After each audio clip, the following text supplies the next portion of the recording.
Kwa nini tumepata? Hesabu. Tuko hapo. Hiyo nataka tuangalie pole pole, kwa sababu kuna kitu nataka Mungu atusaidie leo tuweze kukielewa vizuri. Numbers. Hesabu sura ya 13 mstari mdogo.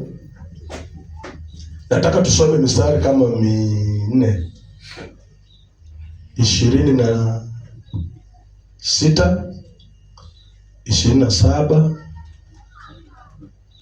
28, 29 na 30.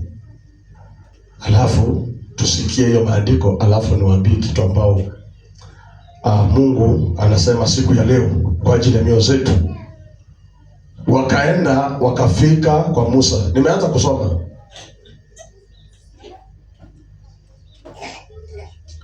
Wakaenda wakafika kwa Musa na kwa Haruni na kwa mkutano wote wa wana wa Israeli katika jangwa la Parani huko Kadeshi, wakawaletea habari wao na mkutano wote, wakawaonyesha matunda ya nchi. Wakamwambia, wakasema, tulifika nchi ile uliotutuma, na hakika yake ni nchi yenye wingi wa maziwa na asali, na haya ndiyo matunda yake. Lakini watu wanaokaa katika nchi ile ni hodari, na miji yao ina maboma, nayo ni makubwa sana. Na pamoja na hayo tuliwaona wana wa Anaki huko. Ameleki anakaa katika nchi ya Negebu, na Muhiti na Myebusi na Mwamori wanakaa katika mlima, na Mkanani anakaa karibu na bahari na kando ya ukingo wa Yordani. 30. Kalebu akawatuliza watu mbele ya Musa, akasema, na tupande mara tukaitamalaki, maana twaweza kushinda bila shaka. Baba, nakushukuru kwa sababu ya neno lako, nasema asante. Tazama Baba, sisi tumesimama tu hapa kama vyombo mbele zako. Tunaomba Baba ututumie na utufanye tuelewe neno lako mchana wa leo. Ili neno lako Baba litutie moyo, lituongoze, liweze kusaidia maisha yetu. Asante Bwana kwa ajili ya wadada, asante kwa wandugu, asante kwa watoto, asante kwa mtu yoyote ambao sauti itamfikia. Wacha Baba unitumie kama chombo, wachilia Roho wako Mtakatifu akaweze kuchukua nafasi mchana wa leo. Inapopeana neno lako Baba, saidia kanisa lako. Pokea sifa na utukufu, maana unatawala. Kwa jina la Yesu Kristo naomba na kuamini. Amen. Kanisa Bwana asifiwe. Amen. Biblia inasema ya kwamba Musa alifika wakati akatuma watu waende wapeleleze nchi fulani. Maana desturi ya kitambo ilikuwa hamwezi enda vita kama hamujapeleleza, mjue kule mnaenda kuna kaangaje, wale watu wanakaa kuna watu aina gani, huko kuna nini na nini. Bwana asifiwe. Kitambo watu hawako wanaenda vita hivyo.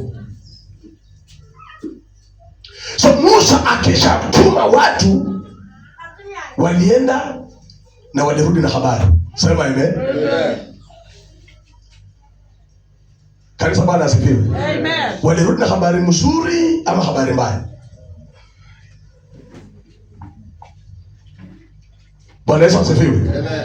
Wakaambia Musa, tumeenda kule umetutuma, na hii ndio tumetoa huko. Hii matunda unatuona, hii matawi tumebeba, tumetoa katika hiyo nchi. Haleluya. Amen. Na tumeona huko wana wa Anaki, wale watu wanakulanga watu. Kanisa Bwana asifiwe.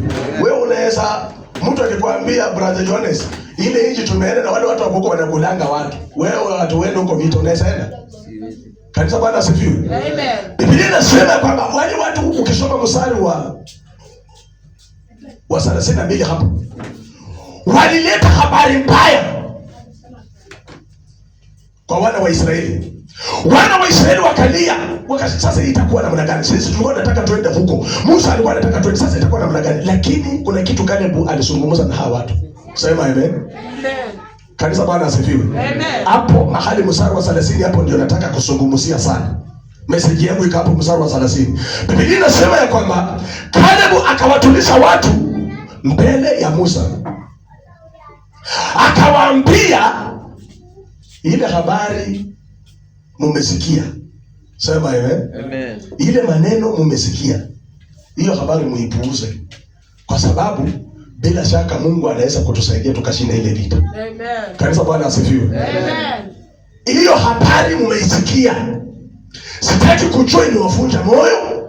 Sitaki kujua ni habari aina gani. Haijalishi imeletwa na nani. Akawatuliza mbele za Musa, akawaambia msikue na wasiwasi. Sema amen. Ile nchi tunaweza kushinda. Hata kama kuna watu wanakula watu huko. Hata kama ni nchi ambayo ni nchi ngumu. Kanisa Bwana asifiwe. Amen. Kanisa Bwana asifiwe. Amen. Kabla sijaendelea niseme hivi. Usikue mtu wa kupeana habari mbaya. Amen. Amen. Usikue mtu wa kupeana habari Mbaya. Sasa Koleta, wewe ukijua mtu amekufa ama ushago akikupigia simu. Kanisa Bwana asifiwe. Amen. Unajua wewe kuambia direct hivi ati. Mnajua kama vile wanasemanga. Yaani mwanaweza kukupigia simu mtu amekufa lakini bado anakuficha ficha. Fulani ndio tunaona hali yake si mzuri sana na mtu amekufa. Kanisa Bwana asifiwe. Kwa sababu ukiambia mtu report direct. Anajua anaweza stuka na akufe. Bwana asifiwe. Sababu ile mshtuko wa moyo. So hawa watu wakaleta habari. Biblia inasema kwamba ile habari ikafunja wale wazee moyo, lakini Kalebu akawaambia jambo. Akawatuliza watu mbele za Musa. Akawaambia msikue na wasiwasi, hiyo habari puuzeni. Hata wakiwaambia hizo watu wanakulaga watu hiyo habari. Sema amen. Amen. Kanisa Bwana asifiwe. Amen. Kanisa Bwana Yesu asifiwe. Amen. Na mimi niko hapo kwa Kalebu. Hata mimi leo nimesimama kama Kalebu kwa sababu ninajua kuna habari umesikia. Amen. Sema amen. Amen. Kuna habari Umesikia. hata kama si hapa kanisani, kuna mahali umesikia habari. Umesikia wakisema wewe hauwezi endelea, hautafaulu, huwezi pata kazi. Kanisa Bwana asifiwe. Amen. Unajua kitu kikuingia kwa masikini, hata kama unaombaga lakini imekufunja Moyo.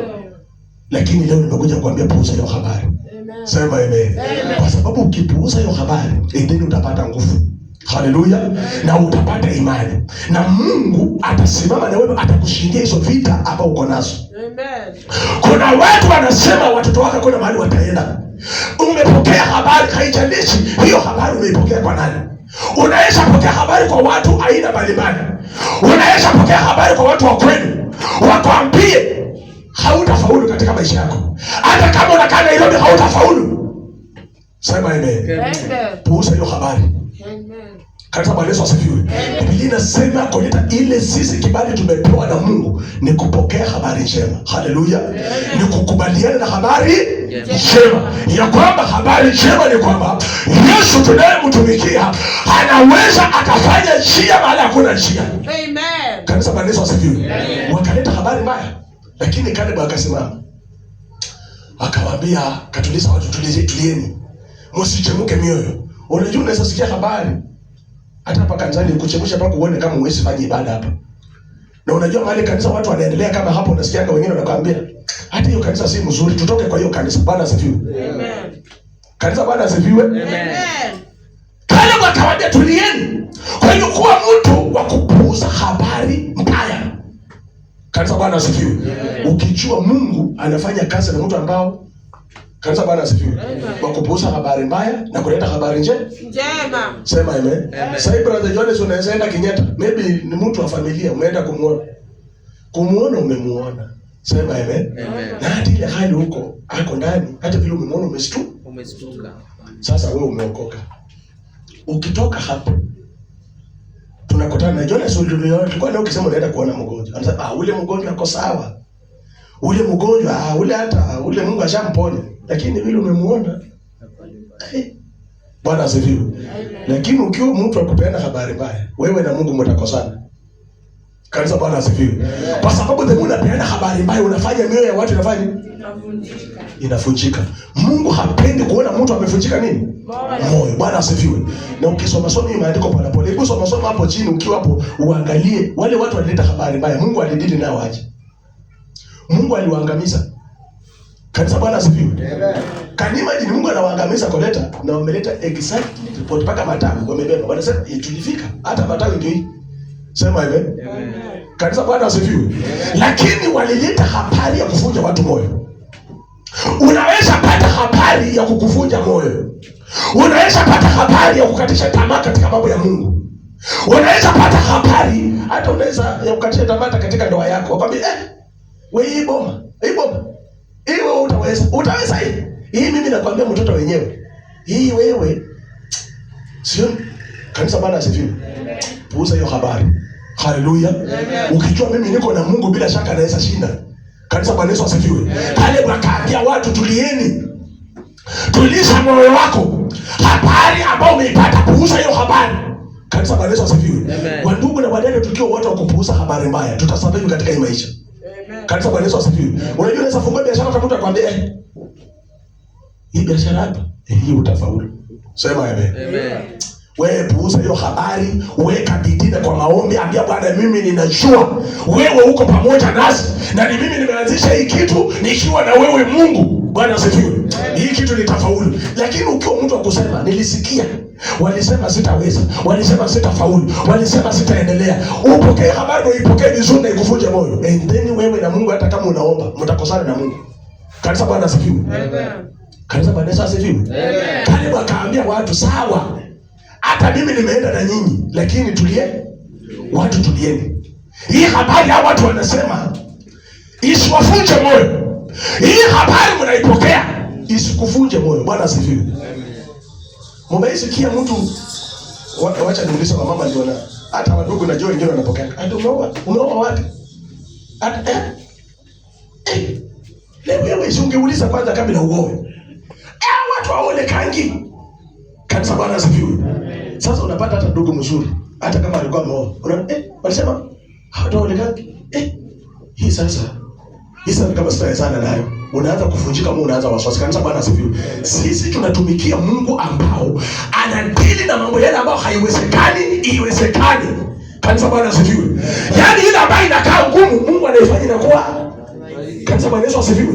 Kwa hivyo habari yoyote ambao imewahi ingia kwa masikio yako ya kwamba hii hautaenda, hii hautafaulu, hii unakwambia wachana naye mapema, na kwambia hiyo habari puuza. Ukijua Mungu tunayemtumikia ni Mungu mwaminifu, habari sema hata kama ni vita atatutetea. Kanisa, Bwana asifiwe. Kanisa, Bwana Yesu asifiwe. Hata wakisema hiyo kazi ni mbaya na ndio Mungu amekubariki. Kanisa, Bwana Yesu asifiwe. Wewe ifanye ukijua kwamba hata kama haukufaulu, mimi nitafaulu. Hata kama kwetu watu hawajengi, mimi nitafanya nini? Kwa jina la Yesu, Bwana asifiwe. Puuza habari ya kwamba hiyo kazi unafanya hauwezi tena, hiyo kazi unafanya hauwezi endelea, hiyo vile unafanya hauwezi songa. Na kuambia kwa jina la Yesu, badilisha mawazo yako kama Caleb. Simama useme ya kwamba mimi masikio yangu ikipatana na habari mbaya, mimi huwa naipuuza. Sema amen. Masikio yangu yanasikia habari njema ya kwamba hii ni ngumu, lakini njia inaweza patikana. Bwana asifiwe. Kanisa, Bwana Yesu asifiwe. Ya kwamba huyu mwanamke hawezi saa, lakini imani niliyo nayo na kwa Mungu wangu ambaye ninatumikia, ina imani ya kwamba huyu atazaa. Kanisa, Bwana asifiwe. Yaani unakuwa mtu tofauti. Caleb ameona kile kimefanyika. Caleb ameona wale watu. Caleb ameshuhudia, amesikiza wale watu wale wanafunja watu moyo. Akawaambia brothers wangu, ndugu zangu, dada zangu, msivunjike moyo. Ile nchi tunaweza tukamiliki, hata kama iko na nchi ya watu wagomo, hata kama kuna ugumu wa aina gani, sisi tunaweza tukaimiliki katika jina la Yesu Kristo, kwa sababu Mungu tunayetumikia si Mungu wa kushindwa. Bwana asifiwe. Sisi wanadamu tunaweza shindwa na hali yako. Amen. Watu wa kweli unaweza shindwa na wewe, lakini Mungu hawezi akashindwa na wewe. Kanisa, Bwana Yesu asifiwe. Hata kama jambo lako ni ngumu namna gani, Biblia inasema kwamba wana wa Israeli wakafika mahali hakuna maji, wakapatana na jiwe mahali pale. Mungu akamwambia Musa, uko na fimbo mikononi mwako, gonga kwenye hiyo jiwe. Alipogonga maji ikatoka. Wana wa Israeli wakapata maji wakakunywa. Wakiwa wanaendelea na safari, wakafika kwenye bahari ya Shamu, mahali ambapo hakuna barabara, mahali ambapo hakuna njia. Wana wa Israeli wakalia kwa sababu nyuma wanaangalia, wanaona wa Misri, mbele wanaona bahari. Wanashinda, hapa sasa tunaendea wapi? Hapa tunakimbilia wapi? Mungu akamwambia Musa, ambia wana wa Israeli watulie. Bwana asifiwe. Ambia wana wa Israeli wafanye nini? Watulie. Chukua hiyo fimbo, piga hapa kwenye maji na barabara ikapatikana na wakapita. Bwana asifiwe. Mungu tunayetumikia anaweza fanya njia mahali hakuna njia. Kanisa, Bwana asifiwe. Hata kama jambo ni gumu namna gani, hata kama walikwambia, hata kama ulisikia. Kanisa, Bwana asifiwe. Hata kama walisema kama hausikii, lakini walizungumza hata kwa miungu yao. Wakasema tunagonga hii miungu yetu. Enyi miungu yetu mtusikie. Huyu ngeni hatafanikiwa. Huyu wiki tasifanikiwe. Puuza hiyo habari. Kwa sababu Mungu tunayatumikia ni Mungu mkubwa zaidi, ambaye anaweza fanya mambo yawezekane ile ambayo haiwezekani kwa binadamu. Amen. Kanisa, Bwana asifiwe. Kani wakaambia watu tulieni. Bila shaka akatuliza watu mbele ya Musa. Watu wakatulia. Kanisa, Bwana asifiwe. Kwa mtu akutuliza watu. Haleluya. Usikue mtu akuleta habari mbaya. Unaweza sikia jambo. Amen. Amen. Amen. Amen. Unaweza sikia jambo. Joines. Unaweza sikia jambo brother Charles. Kabisa ulisikia hivi. Na hata wewe mwenyewe upiwe uone ile jambo ni ukweli. Sasa Mungu anabaki kukuangalia wewe. Wewe vile umepokea ile jambo unalitoaje? Sema amen. Kwa sababu kanisa Mungu anataka wale watu wanaendelea vizuri. Haleluya. Anataka watu wanaendelea na furaha. Lakini kwa sababu wewe umesikia kwa fulani, umeletea fulani. Unajua fulani alikuwa anasema hivi juu yako. Sasa vile umempelekea habari mbaya, imemvunja moyo. Sasa kanisa hakuji. Sema amen. Kanisa okay, sasa mimi niuliza. Sasa huyu mtu wewe umemwambia kanisa hakuji. Sasa wewe umekuja. Unaona kabisa ukipima pole wewe na Mungu. Sema ile. Unajua sasa hivi vita si wewe na binadamu, wewe ni wewe na Mungu. Wewe ambao umepeleka hii ripoti. Huyu mtu amefunjika moyo.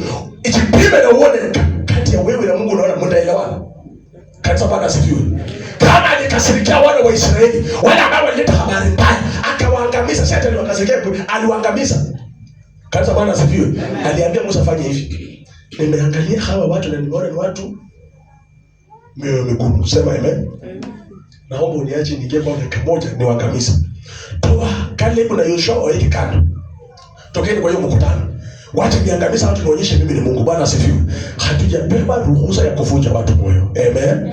Kanisa, Bwana Yesu asifiwe. Amen. Kanisa, Bwana asifiwe. Amen. Bwana asifiwe. Amen. Bwana asifiwe. Amen. Kuna watu walio na tabia, yeye ni kueneza habari ambao, ukieneza habari kwanza ipime. Bwana asifiwe. Before upelekee mtu jambo, pima ili jambo vizuri. Ujue ili jambo nikimpelekea. Kwa sababu watu wengine wanapata napelekea mtu jambo, mtu anaacha ndoa inavunjika. Sasa umepeleka ili jambo, hata kama ni kwa jirani yako, haya ndoa yake imevunjika. Sasa wewe, so ukimaliza kufanya hivyo, wewe unakuja kuambia Mungu, Mungu unajua mimi unanijua vyema, naomba usimame pamoja nami unitetee. Kabisa ukipima unaona wewe na Mungu mnaelewana.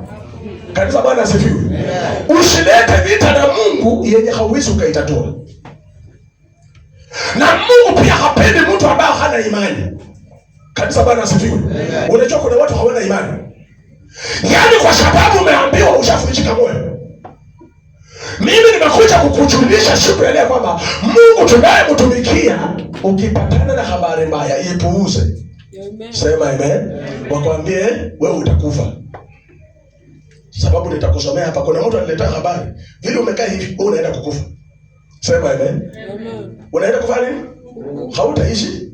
Wewe unaonaje mtu akikuletea ripoti kama hiyo? Wewe umekaa tu umetulia, hauna maneno. Alafu anakuja anakuambia Bwana Jones, wewe unajua vile umekaa hivi unaenda kukufa. Kanisa, Bwana asifiwe. Amen. Kama wewe mtu akupokea habari mbaya na kuiweka ndani ya moyo, unataka kuniambia habari haitakusumbua? Itakusumbua. Sababu unasumbuliwa na vitu ambavyo havina maana, kwa sababu Mungu tunayemtumikia anasema sisi maisha yetu ni yeye analinda. Bwana asifiwe. Amen. Kanisa, Bwana Yesu asifiwe. Hata kama wametupangia kukufa, Mungu yeye atageuza hiyo kifo ikuwe uzima. Haleluya. Amen. Kanisa, Bwana Yesu asifiwe. Amen. Na ni unaona mwandishi wa kitabu ni waraka wa Yohana. Waraka wa Yohana anasema tumepita kutoka mautini kwenda uzimani. Bwana asifiwe. Kanisa, Bwana asifiwe. Mimi unajua, mimi hata nikienda kwetu, maana najua fulani mbaya. Huyu fulani wewe nakwambia hata insha watu wapitangi. Kanisa, Bwana asifiwe. Kama umejua Mungu, haleluya. Kanisa, Bwana asifiwe. Kama umejua huyu Mungu wa Israeli na uko hai leo, yule mtu anatafuta kukuroga alichelewa. Nirudie vile nimesema. Kama unamwamini Mungu huyu wa Israeli kwa njia nzuri, unatembea na Mungu vizuri, umesimama kutumikia Mungu, yule mtu anafikiria kukoroga alichelewa. Bwana Yesu asifiwe. Amen. Atakoroga tu ukiwa uko na shaka. Unajua Yesu akiwa juu ya maji hivi aliambia Petro, kuja. Petro unasema mimi nikuje nikitembeaje? Akamwambia ni mimi nimekwambia kuja. Petro sasa akaanza kutembea kienda juu ya maji. Juu anatembea. Lakini kuna kitu inaitwa shaka. Sema amen. Kuwa na wasiwasi. Yaani unasikia ile imani ya kwamba unasikia wale watu wa kwamba Mungu atanisaidia kweli. Wacha tu niombe, asiponisaidia Bwana asifiwe. In case Mungu asiponisaidia niko na plan B. Naweza enda kwa muombaji aniombee Mungu anisaidie. Kanisa, Bwana asifiwe. Unajua Mungu anaenda watu kama Mungu anataka mtu ambaye anasema mimi msimamo wangu ni Mungu. Maisha yangu ni Mungu. Kama nikukufa acha tu nikufe. Kama Mungu ametaka nikufa acha nifanye nini? Lakini mimi maisha yangu mimi naamini Mungu na Mungu hawezi akaniacha. Kanisa, Bwana asifiwe. Amen. Bwana Yesu asifiwe. Amen. Sasa Petro aliposhikwa na shaka. Unajua sasa hivi unapatana na shida kidogo. Hapo ndio shaka mahali inatokea. Unaweza kutana na shaka usiwe, hii Mungu atanisaidia kweli? Nitafaulu kweli? Usikuwe na shaka, kuanga na 100% na Mungu. Sema amen. Amen. Unakuwa na Mungu, unakuwa na imani na Mungu 100% ya kwamba Mungu anaweza nisaidia jambo kutoka ndani. Na hiyo imani na kwambia imani, Biblia inasema kwamba Mungu atafanya kazi na imani. Lakini ukiwa mtu uliye na shaka kwa sababu ya ile habari umesikia, kwa sababu ya ile kitu ambayo unaona, kanisa, Bwana asifiwe. Amen. Unajua tumepewa macho brother Peter, na macho inaweza angalia kitu hivi itakuwa kweli. Is like ni kama unaenda kwa shamba. Unajua huko kwetu huwa tunalima. Unaenda kwa shamba, mvua imenyesha ama ni msitu na shida. Macho inakwambia, wewe umekuja kufanya? Hata ukiangalia hapo unaona utalima kweli. Yaani unasikia kabisa ile nguvu shuka chini. Lakini ukifunga macho na useme mimi nimekuja kulima, na uanze kulima, utalima hiyo kitu mpaka upate kitu imeenda mpaka ile kitu ilikuwa inaleta shida hapa iko wapi? Bwana asifiwe. Kwa hiyo wanadamu tumeumbiwa macho na tumeumbiwa masikio. Haleluya. Ni mzuri kusikiza, lakini nasema kwa kiasi hizo vitu. Kanisa, Bwana Yesu asifiwe. Macho yako inatazama nini? Amen. Amen. Bwana Yesu asifiwe. Unajua macho inaweza tazama mshahara wako hivi na macho ikwambie unaona kulingana na hii mshahara wako na hii maisha unaishi hakuna kitu unaweza fanya. Na ifuruge ile maono ambayo ungekuwa nayo kidogo ungeendelea nayo, unapata hakuna kitu unafanya. Amen. Lakini ukisema kwa jina la Yesu, mimi ninamwamini Mungu hata kama ni kidogo, na tumikia Mungu ambao anafanya vidogo vinakuwa vikubwa, na Mungu anafanya. Kanisa, Bwana Yesu asifiwe. Amen. Bwana Yesu asifiwe. Amen. Unachungana na macho na unachungana na masikio. Masikio umesikia nini? Mtu anakuja anakuambia huyu fulani ni mbaya. Hiyo kanisa ni mbaya. Okay, ni mbaya. Sasa mzuri iko wapi? Na mwingine anakuambia kuleta kanisa ni mbaya, anakuambia kuja twende kwa kanisa mzuri. Unafika uka anakuacha huko. Hata unjue amekupeleka wapi. Bwana Yesu asifiwe. Amen. Kanisa, Bwana asifiwe. Amen. Kanisa, Bwana asifiwe. Amen. Yaani unahama kanisa kwa sababu ulikwaswa. Sasa kule umeenda si wanadamu bwana. Hawata kukwasa. How sure you? Hawata kukwasa. Niulize tu. Hata huko kwetu brother Peter, huko kwa Bob, mnakosana na mandugu zako, mnakosana, lakini mnaendelea maisha kwa sababu ni familia. Hapa mbele kwa sisi ni familia. Hata tukikosana tunaendelea na safari. Bwana asifiwe. Sisi tuko na moyo wa msamaha, kwa sababu mtu anaweza teleza hata katika ulimi. Sasa zingine mtu anaweza ongea akiwa na hasira. Bwana asifiwe. Unasamehe mtu na unaendelea na maisha. Kanisa, Bwana asifiwe. Lakini sasa unataka ushikilie fulani alisema, haya bila alisema hivyo, sasa mimi sifai. Sasa unajua ile kitu unatafuta kuleta. Unataka kuleta ugomvi kati ya wewe na Mungu. Bwana asifiwe. Amen. Kwa sababu ukigoma kufanya kazi ya Mungu, umegomea nani? Brother Charles, sisi tukigoma kufanya kazi ya Mungu, tumegomea pastor ama tumegomea Mungu? Haya, sasa vile umegomea Mungu, wewe unataka kuniambia na Mungu anaona, sasa wewe umegoma. Na yeye akigoma kwako, nani ataumia? Sasa kwa nini unagoma? Kama unajua Mungu akikugomea utaumia, kwa nini hiki tugome? Wewe fanya kazi ya Mungu vile Mungu amekuita, fanya kazi ya Mungu ukiendelea mbele. Wachana na yale mambo umesikia. Kwa sababu hii kusikia imeleta shida. Wana wa Israeli walisikia wakavunjika moyo. Wakawa hawana ile imani ya kuendelea na safari. Bwana Yesu asifiwe. Amen. Kanisa, Bwana Yesu asifiwe. Amen. Puuza hiyo habari ambayo ulisikia. Mimi sitaki kujua ilitoka wapi. Haijalishi ililetwa na nani. Haijalishi nani alikwambia. Hata kama ni anaroganga watu, alikwambia aende tutaona. Hata kama ni wazazi wako walisema aende tutaona. Leo nimesimama kusema kila habari mbaya wewe puuza. Kanisa, Bwana asifiwe. Amen. Ukijua Mungu, ukipuuza Mungu atakusaidia. Haleluya. Amen. Ukipuuza hiyo habari, endeni utakuwa na imani Mungu atakutetea. Unajua ukishapokea jambo liingie ndani ya moyo wako, unajua linakujaga linaanza kufunja ile mipango ulikuwa nayo. Bwana asifiwe. Tuseme ulikuwa unapanga kujenga, alafu unakwambia wewe hata huwezi jenga, mshahara huwezi jenga, hiyo ndio pesa kidogo, unajisha kufunja ndani mpaka ndani ile mipango yake imevunjika. Bwana asifiwe. Hautakuwa na ile nguvu ulikuwa nayo ya kusukuma lile jambo lifanyike. Kanisa, Bwana asifiwe. Tunahitaji mambo ambayo mipango tuko nayo, shughuli zile ambazo tuko nazo kando na kanisa, Mungu atusaidie tusisukume sifikie malengo vile tunataka. Bwana asifiwe. Amen. Kanisa, Bwana Yesu asifiwe. Hata kama ni mtoto anaenda shule, Mungu akusaidie. Hata kama wewe haukusoma, Mungu akusaidie usukume huyo mtoto asome, afike pale mbele, atasaidika na maisha yake. Bwana asifiwe. Amen. Kanisa, Bwana asifiwe. Lakini usikubali habari mbaya ikuvunje moyo. Amen. Kanisa, Bwana asifiwe. Usikubali mtu kukwambia ya kwamba maisha ni magumu, hautaendelea. As long as unamwamini Mungu, uko na imani na Mungu, hata kama ni magonjwa itapona. Hata kama walikwambia ya kwamba hii ugonjwa haiwezi pona, nakwambia ugonjwa itapona. Kanisa, Bwana asifiwe. Amen. Unajua hii dunia kuna watu wanaweza wakakuvunja moyo mpendwa. Hii dunia kuna habari unaweza isikia kabisa, mpaka uamini useme yenyewe kama ni ukweli. Unajua utasema ni ukweli kwa sababu gani? Sema amen. Amen. Unajua unaweza ingia ile kanisa, utoke ile uingie lile, utoke lile uingie lile, kwa sababu ushaambiwa. Unaona hii shida yako hii huwezi pona, hata kanisa haiwezi kukusaidia. So unaona hii kitu chengi ndani mwako. Kanisa, Bwana asifiwe.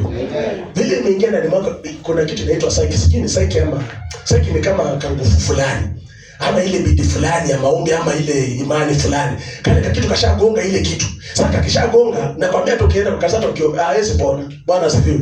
Unatoka hiyo unaingia hii. Unasema mimi niko na shida, naomba mnisaidie, huyu mtoto wangu mniombee, Mungu amsaidie. Wanaomba mtoto hawezi pona kwa sababu ile kitu ulisikia ishakuathiri. Inaitwa kuathiri, yani ishakunyanyasa. Kanisa, Bwana asifiwe. Kitu ambao unasikia ni important sana, na watu wengi wamesikia mambo mengi sana. Mimi nikwambie siku ya leo, Bwana asifiwe, hebu jaribu kuwa na imani na Mungu. Haleluya. Kanisa, Bwana asifiwe. Kuwa na imani na Mungu ya kwamba as long as Mungu ambaye anatumikia yuko hai, mimi hakuna jambo ambalo haliwezekana. Maana Biblia inasema katika kitabu cha Luka 1:37 inasema kwa kuwa hakuna neno lisilowezekana kwa Mungu. Hakuna neno. Hiyo ni Luka 1:37. Hakuna neno lolote lisilowezekana kwa Mungu. Mungu anaweza, ni vile ile habari uliipokea. Kanisa, Bwana asifiwe. Unajua unaweza peleka hata mgonjwa kwa hospitali wapime, wakwambie huyu sisi hatuwezi. Hiyo hatuwezi kama yetu, tuone kama inaweza ponya. Beba tu mgonjwa peleka nyumbani. Umeona hiyo kitu umeisikia? Hiyo kitu hata kama unaenda kanisani, hata kama unapeleka mtoto aombewe, na kuambia hiyo kitu iko ndani mwako. Unajua ni wewe umempeleka. Kanisa, Bwana asifiwe. Amen. Kanisa, Bwana Yesu asifiwe. Amen. Unajua vile umempeleka, Mungu anaangalia imani yako. Maana Biblia inasema kwamba siku moja Yesu akawa anahubiri, watu wakaleta mgonjwa. Walipopata mkutano imejaa, nyumba imejaa, imefurika, hakuna mahali wanaweza pitia. Biblia inasema ile imani wale watu walikuwa nayo ilikuwa imani ya kuhakikisha mgonjwa anapona. Bwana asifiwe. Ile imani walifanya, walipanda juu wakafunja ipa, wakateremsha mgonjwa mahali Yesu alikuwa. Yaani ile imani wako nayo. Wakati wewe umekuja hapa, umekuja kuulilia ndoa yako, umekuja kuombea kazi yako, ni wewe uliye na kitu ambacho Mungu anatafuta ili akusaidie. Bwana asifiwe. Iko ndani mwako. Kwa hiyo wewe ukivunjika moyo, umeharibu kila kitu. Kanisa, Bwana asifiwe. Amen. Kila kitu imeharibika. Na utapata anaombewa haponi. Unajaribu hapa hapo. Sasa hii ni kama ni ile kitu inasumbua. Ile kitu ulisikia. Sema amen. Nasema ile kitu ulisikia, puuza ile kitu ulisikia. Kwa jina la Yesu Kristo, Bwana asifiwe. Hiyo habari ulipokea ipuuze. Kwa Yesu kila jambo linawezekana. Yesu ile nchi ni mbaya. Ina watu wanakulanga watu. Kama wakasimama kaambia watu, tulieni mbele za Bwana. Ile nchi tunaweza tukaimiliki. Ile nchi tunaweza kwa sababu tuko na Mungu ambao yeye ndiye anayetushindia. Hii vita si wewe unapigana. Kanisa, Bwana asifiwe. Si wewe unapigana. Si wewe unaponya, si wewe unafanya, ni Mungu anayefanya. Kwa hiyo anahitaji wewe ukuwe na imani ya kwamba hii ndoa hata kama ni mbaya, hii ndoa inaweza kuwa mzuri. Kanisa, Bwana asifiwe. Wameniambia hii boma, unajua mtu akioleka kuna kwanga na mambo mengi sana. Sijui kama mnaijua. Wale tu wanakuambia unajua bwana yako hii boma yao wanafanga wachawi. Watu unajua watu inakwanga hii inakwanga hii sijui nini. Yaani wanakujaza maneno mpaka hakikisha usipokuwa mtu makini. Unaamuka unasema kulingana na hili nimesikia. Unajua hata uweze ambia bwana yako hata kuna maneno nimesikia. Kanisa, Bwana asifiwe. Unasema tu ile nimesikia hii imenitosha. Huyu akaniambia, watu kama wewe. Watu wengine wasinidanganya. Hiyo sasa kanisa, Bwana asifiwe. Amen. Bwana Yesu asifiwe. Amen. Bwana Yesu asifiwe. Amen. Wewe na Mungu hamwezi elewana, hamwezi tembea njia moja. Kanisa, Bwana Yesu asifiwe. Mungu anataka hiyo uamuzi ulifanya peke, hata ukuuliza wazazi. Unajua kuna watu wengine hata wazazi sasa naenda kuoleka. Hiyo ni uamuzi yake, alifanya uamuzi peke yake. Sasa uamuzi ulifanya peke yako. Bwana asifiwe. Amen. Kanisa, Bwana Yesu asifiwe. Ukaamua peke yako. Sasa hii mawaidha inaanza kukuja, kwa nini unaipokea? Na ndio unaipokea na kweli hiyo utaharibu ndoa yako. Alafu ukishaenda unaanza kusema unaona tulikuwa tunajifanya hapa ati ameoleka vitu gani? Kanisa, Bwana asifiwe. Na ni wao wamekufidi maneno. Bwana Yesu asifiwe. Amen. Wanapata umeoa hawa watu ni wachawi. Umeoa huko. Sema hata kama ni wachawi. Bwana asifiwe. Mungu Bwana anageuza wachawi na kuwa wahubiri. Yaani ili imani uko nayo ni imani tofauti na imani ambayo watu wengi wako nayo. Wakristo wengi ile imani wako nayo, akisikia kitu anaishikilia hivi. Na unapata hata mtu anashikilia. Join us. Ulikesha kwako peke yako?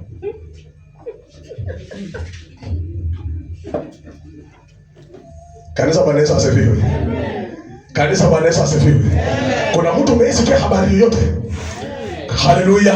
Kuna habari umeisikia kwa masikio yako, wakasema hata watoto wakakwenda mahali wanaenda, hata hiyo kolonio vitu tunafanya haitaendelea. Biblia inasema kwamba siku moja Nehemia akiwa anajenga ukuta wa Yerusalemu, watu walitoka kumwambia hata hiyo ukuta unajenga mbweha wataikanyaga itaanguka. Sema amen. Nehemia akasema mimi ninajua niko na Mungu na huo ukuta itajenga. Na nashukuru sana Nehemia. Natafutanga Ukristo tulio wale wa ndugu tulio na imani. Bwana asifiwe. Kanisa, Bwana Yesu asifiwe. Mtu anakuja anakuambia hiyo kanisa ni baya tohame. Alafu wewe pia unamsikia na yenyewe ni kweli. Yenyewe sasa unasemaje? Mimi nakwambia tohame hii kanisa. Bwana asifiwe. Sina habari umepata? Wewe pia unaanza safari. Unaenda wapi? Wapendwa, Bwana asifiwe. Tuwe